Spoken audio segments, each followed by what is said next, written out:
So far in quantum mechanics, we've mostly thought of particles as independent entities.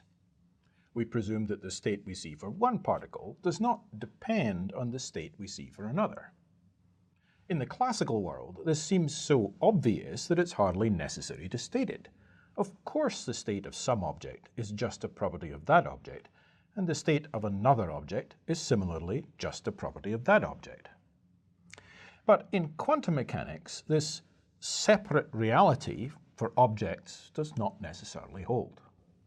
Different quantum mechanical systems can be linked with each other in a way that has no classical analog. This makes their joint state intertwined, or as we say, entangled. Strange as these ideas may seem, we can actually see them in the laboratory in carefully constructed experiments. The fact of entanglement is not in doubt experimentally. Here we're going to look at this concept of entanglement, and we'll start to examine some of its quite bizarre consequences. We need to re-examine the states of more than one particle. Suppose we have two particles. For example, that could be two photons. So here they are.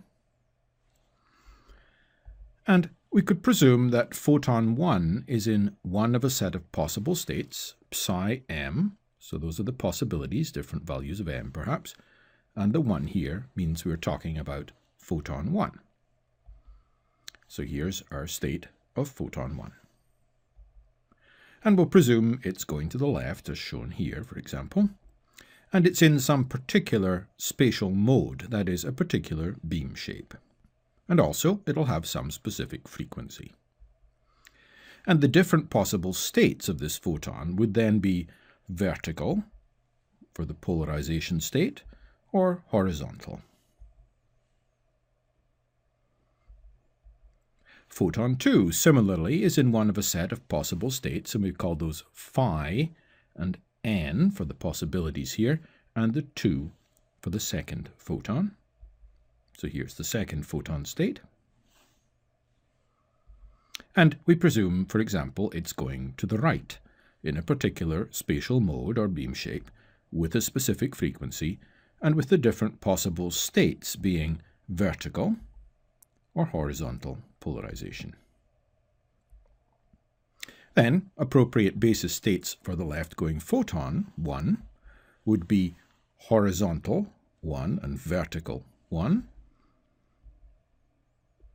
And similarly, appropriate basis states for the right-going photon 2 would be horizontal 2 and vertical 2.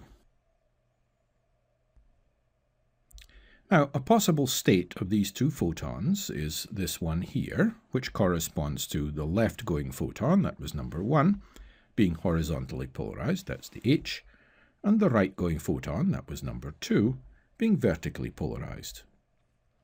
Other examples with obvious meanings include states like the following: both photons horizontally polarized, both vertically polarized, and photon 1 being vertical and photon 2 being horizontal, the opposite way around from the state we talked about up there. We can express other polarizations of a given photon as linear combinations of horizontal and vertical. For example, this state here describes a left-going photon, that's photon 1, polarized at an angle of 45 degrees. Hence, a state like this corresponds to the left-going photon, number 1, polarized at 45 degrees, and the right-going photon horizontally polarized. So photon number 2 is horizontally polarized. So far, we've assigned each photon a definite polarization, just as we could classically. But these states are not the only ones allowed by quantum mechanics. For example, consider the following state of the two photons. So this one here is a possible state. It's a linear combination of these basis states. So that's a linear superposition of the state where both photons are horizontally polarized and the state where both photons are vertically polarized. It's relatively straightforward with modern techniques to generate pairs of photons in states of this general type. One approach is what is called spontaneous optical parametric downconversion, which is a second-order nonlinear optical technique. A pair of photons in a state like this is sometimes called an EPR pair, after Einstein, Podolsky, and Rosen. And the state itself is sometimes called a Bell state, after John Bell. A state like this one is a linear superposition of two of the states we considered already. Quantum mechanically, it's quite a valid state of the system. It's a vector in the four-dimensional Hilbert space that describes the polarization state of two photons. That's a direct product space in which all of these functions here are appropriate orthonormal basis vectors. The state that we've written here, though, is very non-classical.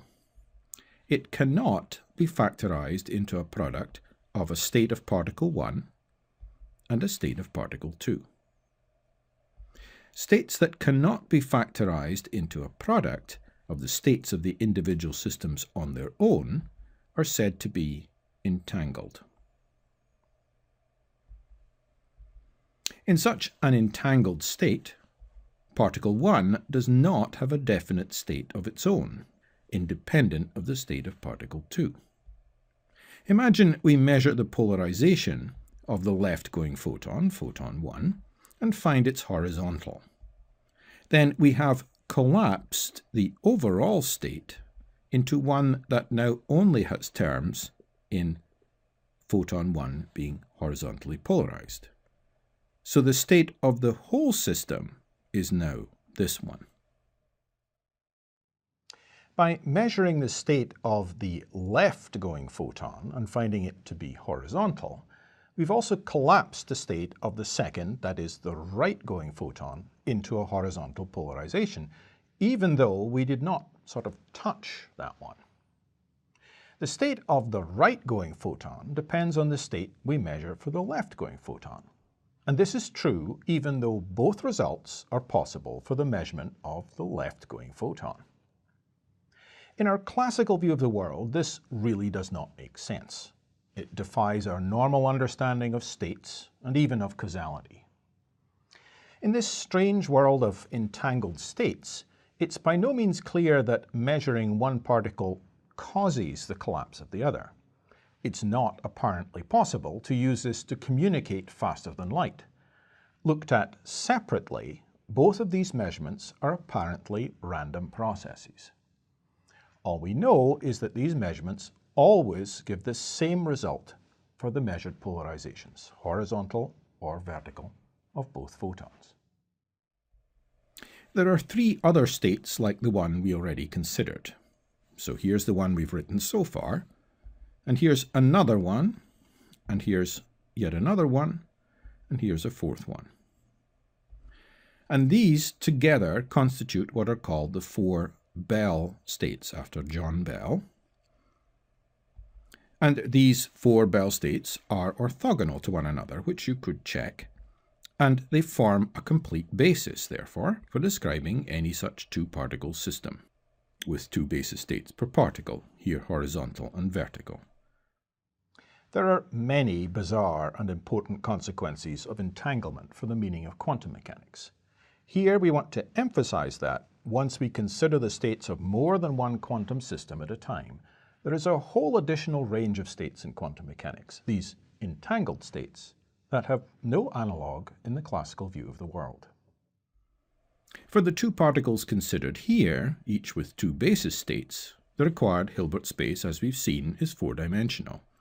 So the most general quantum mechanical state of these two photons is one like this, where now we need four generally complex coefficients. And those are the four different C's in this formula here. So this is a set of orthogonal basis functions, if you like. The Bell states were as well. But this one will do to describe any possible polarization state of these two photons. But note, it needs four complex coefficients here to specify the state of just two photons. Classically, just one complex number is enough to specify the relative amplitude and phase of the two polarization components of one photon. We would need at most two complex numbers to specify the polarization state of two photons in this classical view. But note that we're saying here that quantum mechanically we need four complex numbers, not two, to specify the polarization state of just two photons.